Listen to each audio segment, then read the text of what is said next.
Alexandria Ocasio-Cortez gives one of the worst interviews in the history of interviews. Mitt Romney and other establishment Republicans blast the RNC's censure of Liz Cheney. Plus, Democrat Stacey Abrams poses maskless with a group of masked children. All that and more. I'm Bobby Eberle. This is a 13-minute news hour. And God bless the United States of America.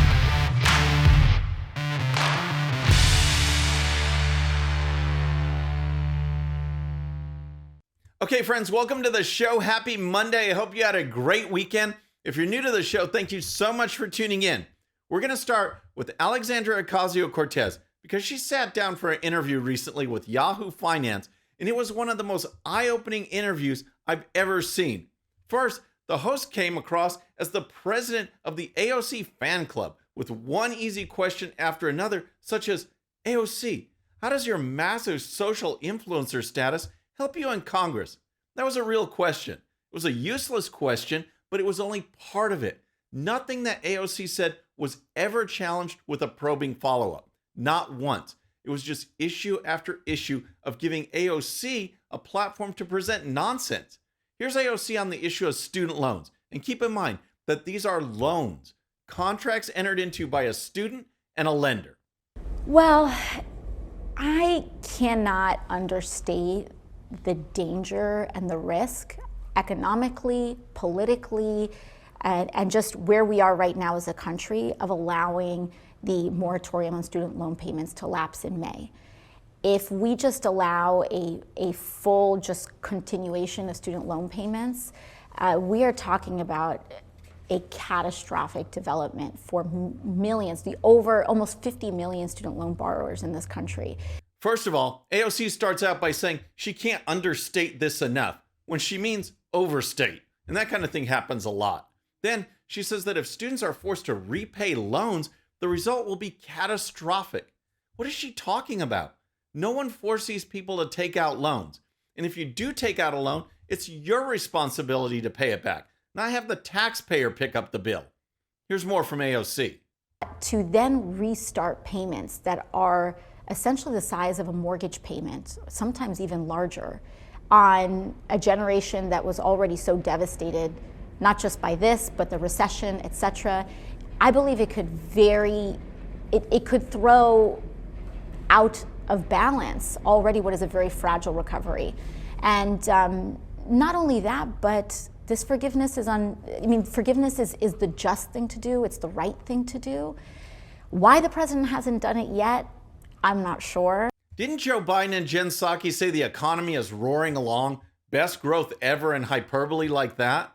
But when talking about student loan debt, now suddenly the economy and recovery are very fragile. And it's neither moral nor just to tell people that they do not have to take responsibility for their actions. The other people will pick up those payments. That's actually the epitome of injustice. AOC was asked about the federal takeover of elections that the Democrats tried to pass by calling it a voting rights bill. Here's what she said.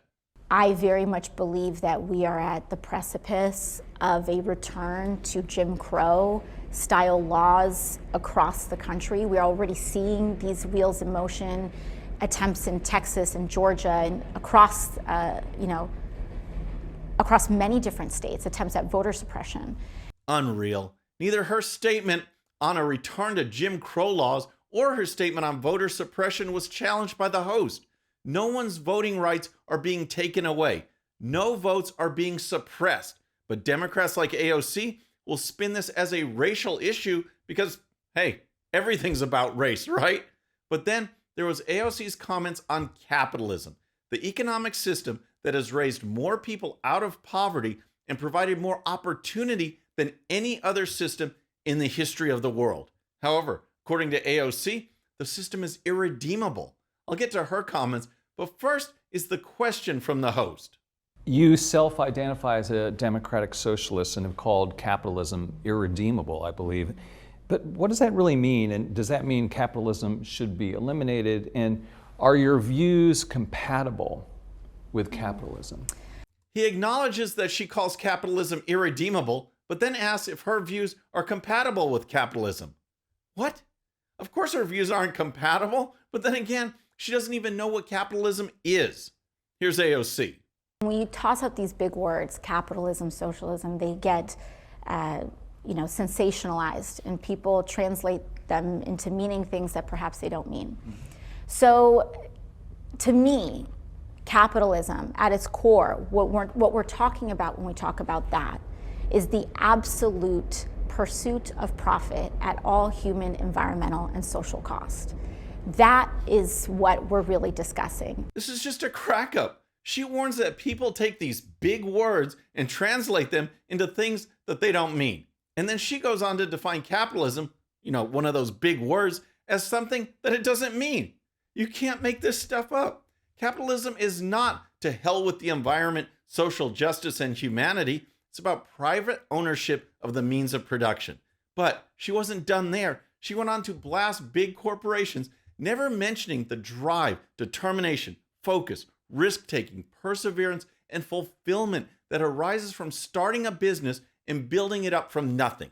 AOC didn't mention that at all. However, she did talk about other issues as well, as such as Biden's Supreme Court pick, and added her unique insight to that issue too.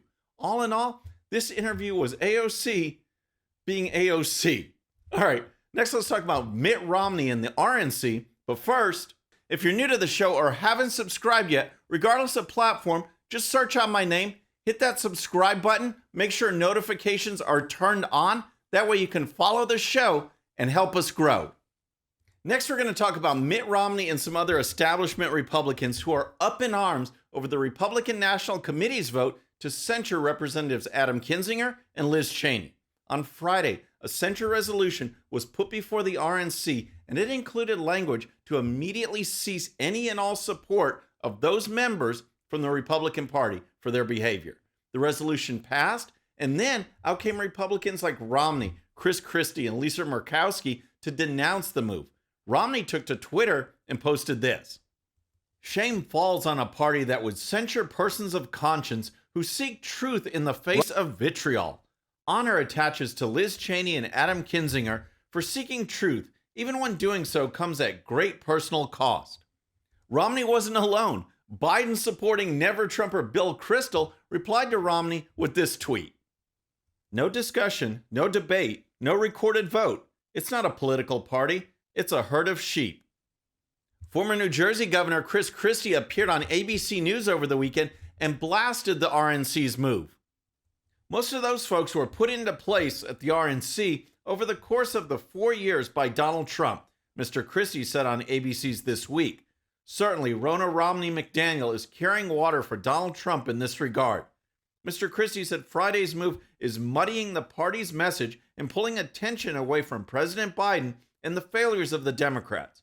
All anybody is talking about this weekend is this resolution, rather than talking about the failures of the Biden administration, Mr. Christie said. Actually, most people are still talking about Biden and his complete failure to do anything to help the country. As I've stated many times, Liz Cheney's personal beef with former President Trump is not the problem. The problem is that this anti-Trump sentiment has completely consumed her and Kinzinger to the point that they can't do their jobs and represent the Republican Party. That is why Cheney lost her leadership position. Republican Senator Lisa Murkowski was on CNN this weekend. She said this: "So when there is a conflict, when the party is taking an approach or saying things that I think are just absolutely wrong, I think it's my responsibility as an Alaskan senator speaking out for Alaskans to just speak the truth." So that's some of the reaction to the RNC's vote. And my thought is, if Mitt Romney is upset, the RNC must be doing something right. All right, next let's talk about Democrat Stacey Abrams. Remember her? She lost her governor's race by about some 50,000 votes, but didn't concede, casting doubt on the integrity of the election. Funny how it's okay for her to do that, but not okay for Republicans. But I digress. Well, Abrams is back in the news because of typical left-wing elitism and hypocrisy. This past week, Abrams was at an elementary school in Decatur, Georgia, and posed for a group picture with the children. Here's the picture which she had posted on her Twitter account, but has since deleted. Notice that all these poor children are forced to wear masks, despite the actual real science. And Abrams is mask-free. In fact, everyone else in the room has a mask on. Other pictures from her original tweet show that she wasn't maskless for just the group picture. She's maskless everywhere, and it just reinforces what we have seen over and over again, that elitist Democrats want to impose all these restrictions on people, including children, but they think that they actually don't have to follow the mandates, because if they do, it's beneath their liberal stature. It's just pathetic. Well, the reaction has been intense and accurate. Here's a tweet from Stephen Miller. In so many ways, this picture embodies the elitism, arrogance, cruelty, science denial, and glib authoritarianism of Joe Biden's Democrat Party. Journalist Glenn Greenwald echoed a similar sentiment with this. Meanwhile, since Stacey Abrams is a very sophisticated and important liberal, I'm sure there's something in the science that justifies her being maskless indoors, surrounded by young kids forced to wear masks all day. Maybe she's holding her breath. Here's the deal. The reaction was right on the money. These pictures will be great to use against her as she runs for Georgia governor again. But what's just as bad as the pictures is the Abrams follow-up, her response to the criticism. Rather than addressing the obvious issue and hypocrisy, Abrams tries to make it about, any ideas? You got it, race. Abrams pulled out the race card, saying that critics are piling on her just because she was trying to do something for Black History Month. Are you kidding me? Here's more. The Abrams campaign pushed back against critics of Abrams' maskless photo in a statement to Fox News, saying, "It is shameful that our opponents are using a Black History Month reading event for Georgia children as the impetus for a false political attack, and it is pitiful and predictable that our opponents continue to look for opportunities to distract from their failed records when it comes to protecting public health during the pandemic." A false political attack. There's no actual attacking necessary. All we have to do is post the pictures. Abrams' actions speak for themselves. And by the way, here's a picture of Democrat Rep. Jamal Bowman at a New York high school recently. It's just crazy. Rules for thee, but not for me. And if you complain, then you're a nasty old racist.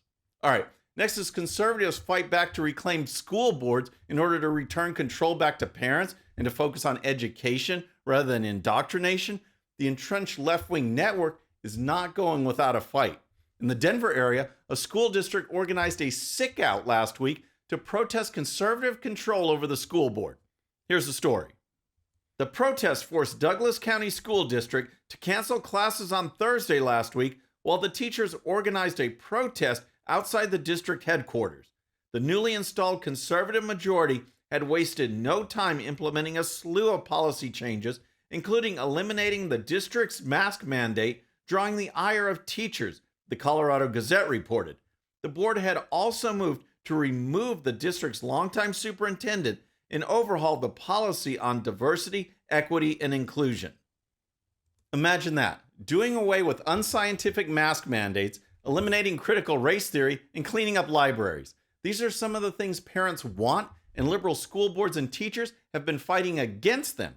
Now, parents have voted for new conservative school board members, and the teachers react by not showing up. Here's more. The 3 liberal members on the 7-member school board alleged 3 conservative members met in secret to inform Superintendent Corey Wise he had to resign or be fired in violation of state open meeting laws. Wise was fired Friday. Kevin DePascal, the president of the Douglas County Federation, a chapter of the American Federation of Teachers, said the protest was a difficult decision, but was done to take a stand against actions that are harmful to students and staff. Actions that are harmful to students? What about keeping kids in masks all day long? What about teaching critical race theory, which sends kids home thinking that they are oppressed or that they are oppressors? Kudos to this school board. If liberals are freaking out, things may be moving in the right direction. All right, friends, that's our show for today. I hope you enjoyed it. And don't forget, if you're new to the show or haven't subscribed yet, regardless of platform, just search out my name, hit that subscribe button, make sure notifications are turned on. That way you can follow the show and help us grow. Thank you so much for tuning in. Our next show is going to be Wednesday evening at the usual time, 6:30 p.m. Central. Until then, I'm Bobby Eberle. This is a 13-minute news hour.